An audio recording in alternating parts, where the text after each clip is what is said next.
So hello guys, welcome back to my channel. It's me again, Fikri, in another video. After a long time, we'll see you guys in this channel. Yeah, I rarely upload to YouTube since I don't have any assignments that needed YouTube to do it. So that's why I don't create it. And here I came back to the Prof Roy, the mind mapping of international finance at international course at it means semester 6 that first half semester I guess yeah consists of week 1 into the week 7. So what we have learned in international finance within the Professor Roy Sembel. Interesting. Yeah, let's move to the video. So in the week 1 we try to memorize and flashback within the what we have learned in this IPME as the in the last 5 semester lah ya, because I'm also the finance training course. I do a lot of things regarded related to the finance, like accounting 1, accounting 2, financial management 1, 2, and then there is also financial accounting and so on. So yeah, the corporate finance, corporate financing and so on. So yeah, it's quite about how to what we've learned in IPME itself within the finance course. But basically, Prof Roy tells us the eight maybe yeah, there's some material that relate into this international finance. Which is the principal agents theory, the capital management, time value of money, the capital budgeting, there is capital structure, and also risk and return. So those things that maybe can quite related to the international finance. But we concerns in this in those times we concern about principal agent problems, because there is a quite asymmetric information between the principal shareholder within the director or the stakeholder or the agent itself. So how to manage this and how to solve these problems?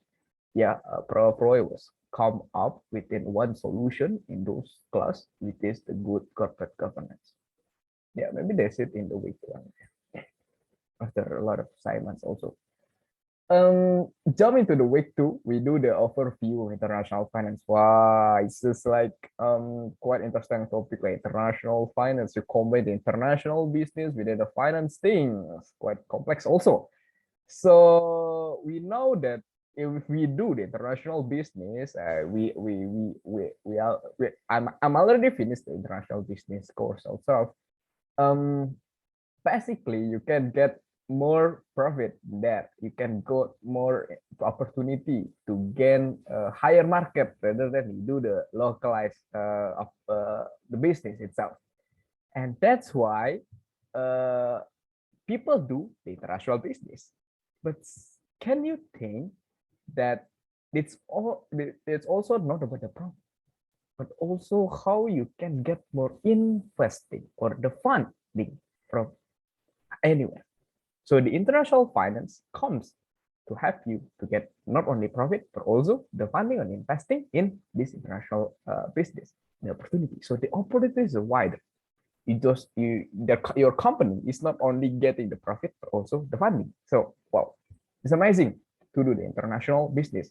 So that's why we learn about the multinational company advantage when we do about the international business. Wow, interesting, right? And that's why in this overview we also like quite known and getting known better about the market index. We choose the which market market index in such different countries in the world. And then my group, after we analyze, we do believe to invest in we choose the 5 market index, which is the ISG, and then also the FTSE. We also have 225, in Japan, and also the S&P 500. Yeah, you know about it, and also BSS Sensex. So you never heard about BSS Sensex, right? Yeah, it's an India market. Yeah, one of my teammates, team members, is like, yeah, they quite enthusiasm in India market. I don't know what happened in India. So that's why we learn in the week 2. After we do the week 2, we go to the week 3. Like we learn about the forex market, foreign exchange market. So if we do the international business and we do the international credit, we cannot do it by our currency, like our country currency based headquarter. So we do within the other people, the other country currency based on our customer or supplier.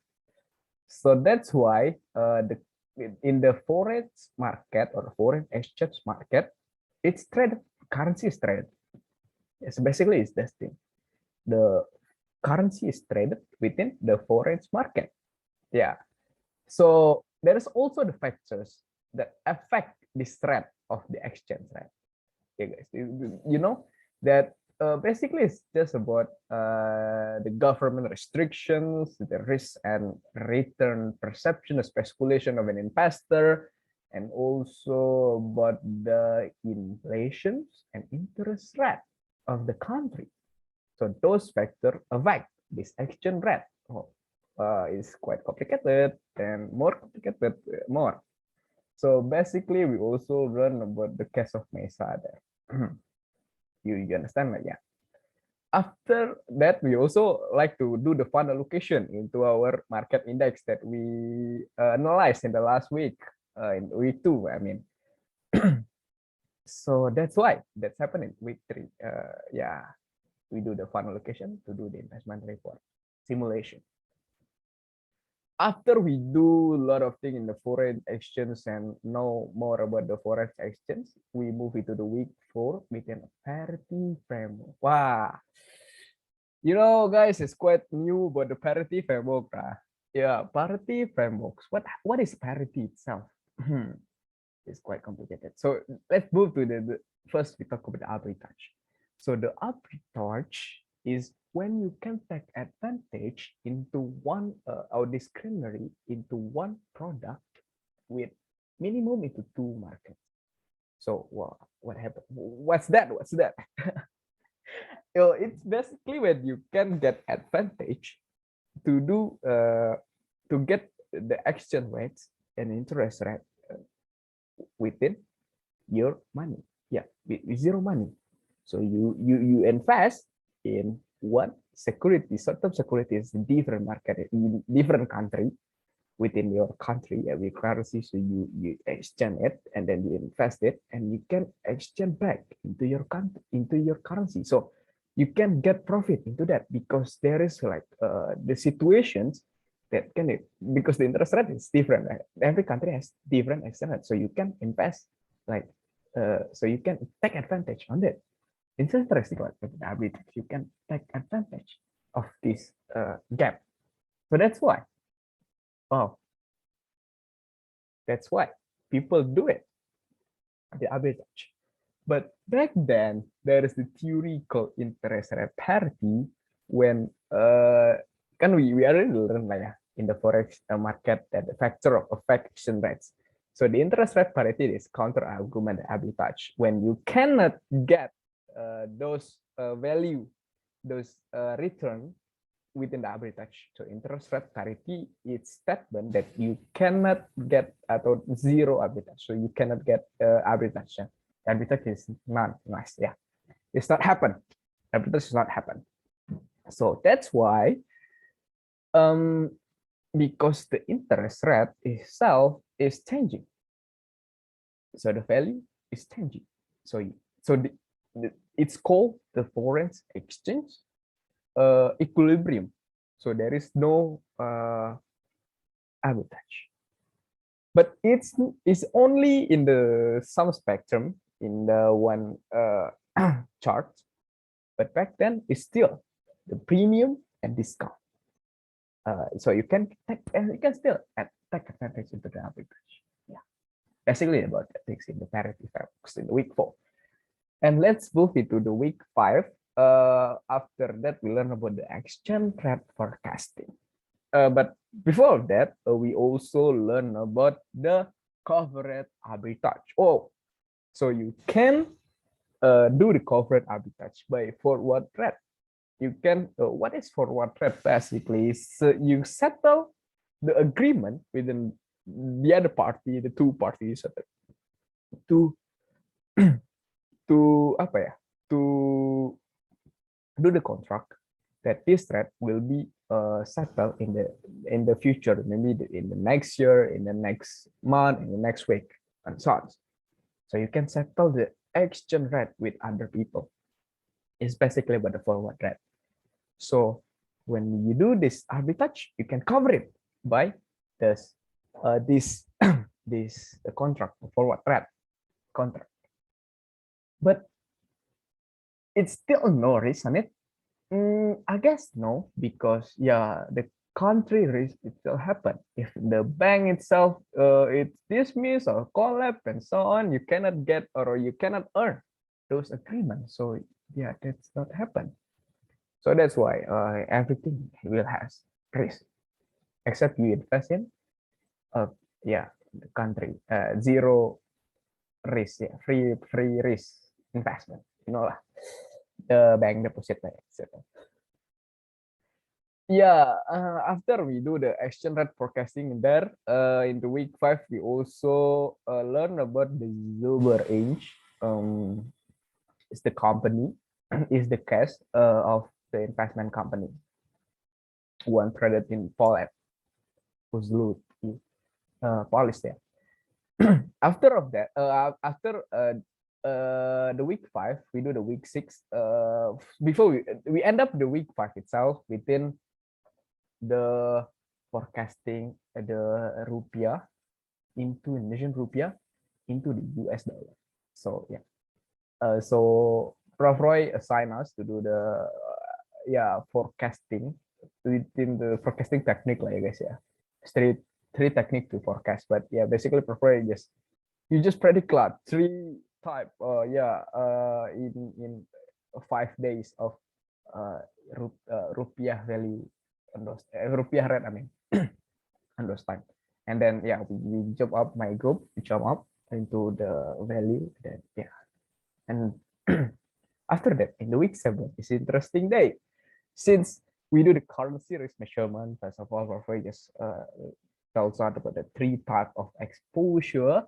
There is a transaction exposure when do the export import, and then the economics exposure. There is a market exposure, and also the translations or the accounting exposure. You know, something more interested in exposure, yeah, is about the forecasting. When we do the forecasting and Prof get the random walk, he only choose the best day currency rate within 13, or I mean 14 March. And then you know what? We beat by this random walk rather than our forecasting. So we cannot defeat. We cannot predict it. Even so this random walk beat us. Oh, it sounds crazy, right? So like people cannot beat right? Because yeah, there's even the random walk is win rather than us. So yeah, it's quite frustrated. So what the forecasting technique, like the technical, the fundamental, and the mixed method, and so on, when you forecast the market, but you can still beaten by the random walk, random things.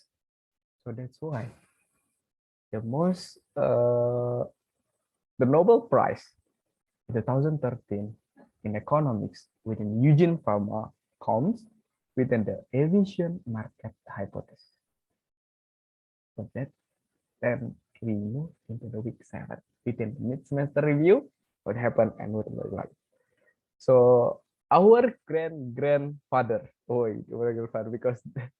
because the Eugene Fama is like Prof Roy is learned within one professor in the Pittsburgh, and then this professor, Medesker, and so I forget his name, also learn from this Eugene Fama, and that's why we do the efficient market theory. Let's believe that market is efficient. So no one can beat market. No one can advantage to market. That's true, right? What the indicator? Yeah, because we know that a lot of people, even the analysts, still the mutual fund, the mutual that they create, it's still below the market side. Even if they can exit it, but still it's by random. No one can beat it. Still, yeah, it's cannot. Yeah, it's cannot beat it. The market cannot beat it. Wow. So that's why I quite come up into this theory, and then that I think because I learned from Professor Ray also believe in efficient market theory, and yeah, I'm one of the efficient market theory believer. Yeah, I believe that market is not efficient. I mean the market is efficient. Yeah, market is efficient. Market efficient. So yeah, you should notice that market is efficient. Remember that. So yeah, because of that, there is the index index funds count and conducted after that, and yeah, that's what happened in the world. That's why we know. Maybe there is a counter argument, a counter hypothesis on that, but still, it's not factual because a lot of things still not still be studied. Yeah, there is an adaptive market hypothesis, the Andrew Lu, but still not valid yet. There's still hypothesis, not theory, and yeah. So that's why we still believe in AMH itself, AMH itself. So maybe that's all about my 7 weeks in the international finance, and cannot be patient into the midterm in the next weekdays. Please, I ask you to pray for me that I can get an A in this class. I mean, yeah, it's only midterm, but it's needed. This is crucial into my grade in the last in this course. So that's all for my video. If you have a comment and so on, just type it, and then don't forget to like. And if you don't mind, please subscribe into my YouTube channel. See you then. Bye bye. Thank you so much.